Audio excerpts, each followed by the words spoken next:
Okay. అంటే మీకు, తేజుకు ఈ సినిమాలో కొన్ని సర్ప్రైజింగ్ ఎలిమెంట్స్ ఉంటాయని చెప్పేసి అన్నారు. అవును. అవేమైనా లీక్ చేయొచ్చు కదా కొన్ని? ఇంకంతే నాకు సర్ప్రైజ్ ఇస్తారు.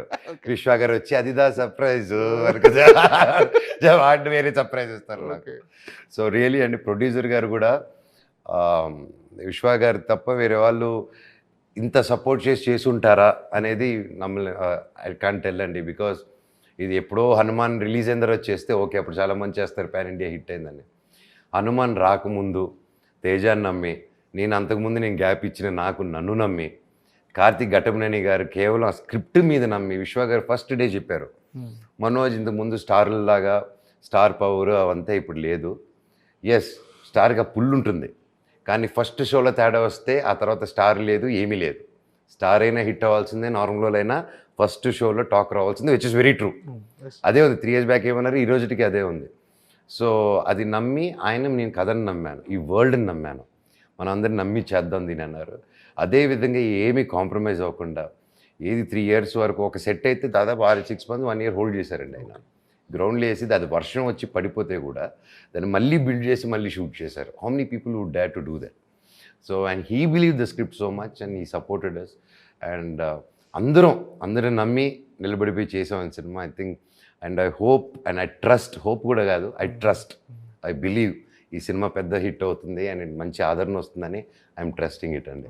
అంటే ఎలాంటి విజువల్ ఎక్స్పీరియన్స్ ఇవ్వబోతుంది సార్? అంటే మొన్న ట్రైలర్ రిలీజ్ అయిన తర్వాత నిజంగా స్టన్నింగ్, అందరు మోస్ట్ యాంటిసిపేటెడ్ మూవీలా ఇప్పుడు టాప్ ట్రెండింగ్లో ఉంది సినిమా. అవును. సో విజువల్గా చాలా ఎక్స్పెక్ట్ చేస్తున్నారు. సో వాళ్ళ అంచనా, వాళ్ళ ఎక్స్పెక్టేషన్ ఎంతవరకు రీచ్ అవుతుంది? ట్రైలర్కి ఏదైతే అందరూ ఎక్స్పెక్టేషన్స్ ఉన్నారో అది మాత్రం యూజువల్లీ 100% రీచ్ అవుతారండి.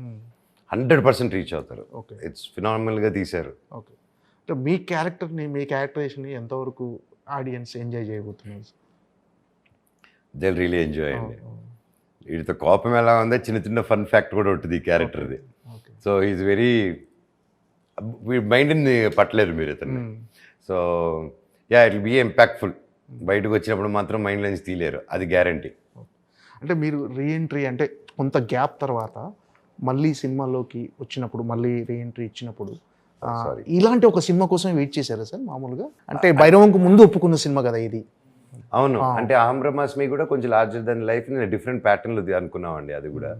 అండ్ ఐ వాస్ థింకింగ్ ఇలాగే, అంటే మై థాట్స్ ఆల్సో వచ్చినప్పుడు, so what can we do. నేను కూడా చాలా కల్చరల్లీ అయితే చాలా డీప్కి వెళ్ళాను అనమాట నా దీంట్లో. భారత్ జ్ఞాన్ అని ఒక మన హిందువుల కథలు, మనకి జరిగిన మా గ్రంథాల్లో ఉన్న విషయాలు, బుక్స్ అని కలెక్ట్ చేసి వరల్డ్ వైఫ్ ప్రొఫెసర్స్ అండి, wife and husband, Bharat Gyan. So వాళ్ళ దగ్గర కంటిన్యూస్ ఎన్నో నంబర్ ఆఫ్ అవర్స్ వాళ్ళతో Chennai based and there affiliated with Hindu university. And అన్నిటికీ ప్రాక్టికాలిటీ లింకే చెప్పారు. So lot of classes, lot of ఇది నేర్చుకున్నాను. So whatever I'm choosing, whatever అంటే హౌ యూ విల్ చూజ్ అండి, మాకు ఇది చేయాలన్నప్పుడు అవి వస్తాయి. వాట్ యూ వాంటెడ్ యూనివర్సిటీలో attract you, that I strongly believe. So నేను ఇలా చేసే దాంట్లో కూడా I think this match so much about what I'm trying to tell the next generation. రాముడు ఏంటి, వీటిలో ఏంటి, ఒక సమస్య వచ్చినప్పుడు దేవుళ్ళు ఎలా చేశారో అది మన రియల్ లైఫ్కి ప్రాక్టికల్గా ఎలాగా వాడాలి అనే కాన్సెప్ట్లో we're trying to explain. And this came right and fit into that. And I'm so happy. దీని ద్వారా ఇంకా కొన్ని విషయాలు కూడా తెలుసుకుంటారు చాలామంది అబౌట్ అవర్ హిస్టరీ, మైథాలజీ, మన దేవుళ్ళ గురించి, జరిగిన కథల గురించి. అంటే యాక్చువల్గా మీరు అంటే మళ్ళీ ట్రాక్ చేంజ్ చేయాలని అనే ఆలోచన ఎప్పుడు వచ్చింది సార్? అంటే మీకు నాకు ఫస్ట్ సినిమా నుంచే ఉందండి. I was always wanted to do something different. అందుకే మీరు ఊకొడతారు లీక్ పడతారు చూస్తే గ్రే షేడ్స్తోనే వచ్చింది అది స్టార్టింగ్లోనే. దెన్ ఎల్లంగా ఈ turn because like that. But నాకు ఎప్పుడు I had that inbuilt it be I wanted to do. You can explore so much, you can be wild దాంట్లో. So always I grew up looking up my father very closely, like how ఒక క్యారెక్టర్కి variation, అందరూ అబ్బాయి ఈ క్యారెక్టర్కి as a కొడుకు okay నేను కూడా అన్ని క్యారెక్టర్లు చేయాలి. నాకు కూడా ఆ ఇంట్లో పెరిగి నాకు అది ఇన్బిల్ట్ ఉందండి. సో నాకు ఈ క్యారెక్టర్ చేయాలి, రేపు ఒక కామెడీ రోల్ వచ్చినా నేను చేసేదానికి ready. Okay. So not restricting, comedy role వచ్చి if it's strong and comedy impactful role I definitely go and do it. Okay. అంటే మీకు టఫెస్ట్ టైంలో మోర్ అంటే సపోర్ట్గా నిలిచింది ఎవరు సార్ ఈ మధ్య కాలంలో? కానీ నా వైఫ్, మా అమ్మ, సిస్టరు. ఎప్పుడు నా జీవితంలో ఎప్పుడు ఆడవాళ్ళే నిలబడారు. ఎప్పుడు I was surrounded with okay. Yes అండి. మా అమ్మ, మా అక్క, అంతే. It was like that. Okay. My support. అందుకే నాకు ఉమెన్ అన్నా, వాళ్ళకి ఏదైనా అన్నా ఒక I think that's why I'm more in that front supportive to them. అంటే ఎప్పుడు మీరు ఇంత సరదాగానే ఉంటుంటారా సార్? సెట్లో కానీ, ఇంట్లో కానీ, బయట కానీ? అంటే లోపల ఎలా ఉన్నా కొన్ని అగ్నిపర్వతాలు బద్దలైతున్నా బయటికి మాత్రం అలా ఉండటం అలవాటు. అవునండి. అది ఎందుకని అంటే అలా సరదాగా ఉండటం ఇష్టం మీకు అంతే? అంతే అండి. నాకు ఎప్పుడైనా ఏ మనిషి అయినా అంటే నాది వేరే వాళ్ళకి రుద్దకూడదనే ఒక థాట్ ఉంటుంది. And that's how I'm from చిన్నప్పుడు. నాది ఎప్పుడైనా బాధపడినా ఇది పడినా నా క్లోజ్ ఫ్రెండ్స్తో ఓపెన్ అయిపోతాను నేను. I discuss with my friends. Okay. And నేను ఒక టైంలో డిస్కస్ చేయడం మానేసినప్పుడే my thoughts at time of like చాలు లైఫ్ అనుకొని అనిపించింది ఒక టైంలో. మై సిస్టర్ థాట్ ఏదో ఒక రోజు ఏ న్యూస్ వస్తుందో మనోజ్ గురించి బ్యాడ్ న్యూస్ అనే లెవెల్లో ఫిక్స్ అయిపోయింది తను.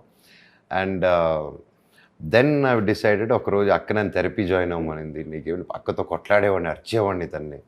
నీకేమైనా పిచ్చారు, నాకేమైనా సైకో అనుకుంటున్నావా, పిచ్చి అనుకుంటున్నాను, ఒకరు బాధపడుతూ ఉంటే థెరపిస్ట్కి వెళ్ళమంటావని ఐ వాజ్ లైక్ దట్. ఒకరోజు అర్థమైపోయింది నాకు ఒక చిన్న రియలైజేషన్ పాయింట్. ఓకే, నేను what I'm I doing to my family? నేను ఇది చేసి ఏదైనా అయితే అలాగా. కాకపోతే నాకు ఒక పక్క అది ఉంది కానీ ఇంకో పక్క నాకు ఉండాలని లేదు. అలా ఉంది నా మైండ్. స్పిరిచువల్లీ నాకు కాదు, ఇది కాదు, ఇది లోకం తప్పు, ఇది కాదు, ఎవరు కరెక్ట్గా లేరు, నాకు తెలిపోయింది. దెన్ ఒకరోజు నాకు ఎందుకో సెకండ్ ఛాన్స్ ఇద్దాం, లైఫ్ ట్రై చేద్దాం అని అక్క దగ్గరికి వెళ్ళి పట్టేసుకొని, నాకు బ్రతకాలం ఉంది, అదేదో థెరపీ అన్నావు కదా, అది చెప్పు అక్క, ట్రై చేస్తానంటే పట్టుకొని ఏడ్చేసింది ఆ రోజు అక్క. ఏడ్చి ఇమీడియట్గా సెట్ చేస్తే అప్పుడు ఒక దేవుడిలాగా ఒక థెరపిస్ట్ ఆవిడ వచ్చారు, వెరీ యంగ్. ఆవిడ వచ్చి దెన్ ఐ స్టార్టెడ్ టాకింగ్. అప్పుడు అర్థమైంది థెరపీ అనేది అది పిచ్చిగా ప్రమోట్ చేసాం మనం. దెన్ ఐ అండర్స్టూడ్ ఆ థెరపీ వల్ల నాకు నేను ఆలోచించేదంతా కరెక్ట్ అనింది. నువ్వు ఆలోచించేది కరెక్టే, బాధ కరెక్టే, కాకపోతే దానికి అదర్ సైడ్ కూడా ఉంటుంది కదా అనేసి she started telling other angle. ఈ యాంగిల్ ఎందుకంటే నువ్వు బాధలో ఉన్నప్పుడు ఒకటి నమ్మేసి దెబ్బ తగిలినప్పుడు బాధలోకి వెళ్తావు. అది నీ దగ్గర వాళ్ళు ఫ్రెండు వాళ్ళు చెప్తే గొడవకి వెళ్తావు. నీకేం తెలుసురా, నువ్వు ఎందుకంటే మన హిస్టరీ ఉంటుంది కాబట్టి ఏదో ఒకటి వాడిది అందుకోసం అనుకుంటున్నాడు అని అలా అంటాం. But therapy she or he they come with వాళ్ళ చదువులు చదివారు వాళ్ళు. అండ్ నేను వాట్ ఐ సజెస్ట్ అందరికి కూడా అదే చెప్తాను, థెరపీ తప్పు కాదండి. Any relation, any family, parents and children relation, brothers and sisters relation, wife and husband, anything, lovers అయినా సరే, మీరు ఏదైనా గొడవలు అయినా ఏదైనా it's common thing. But therapy is must. అది తప్పు కాదు, అది ఒక రెగ్యులర్ ప్రాక్టీస్. ప్రతి ఒక్కరు ఫ్యామిలీతో ఏం లేకపోయినా ఇయర్లీ వన్స్ ట్వైస్ అలవాటు పెట్టుకుని ఒక ఫ్యామిలీ కౌన్సిలింగ్ కానీ, ఓకే ఎలా ఉంది ఈ ఇయర్, వాట్స్ హ్యాపెనింగ్, అంతా బాగుంటే కూడా మీరు తీసుకోవాలి.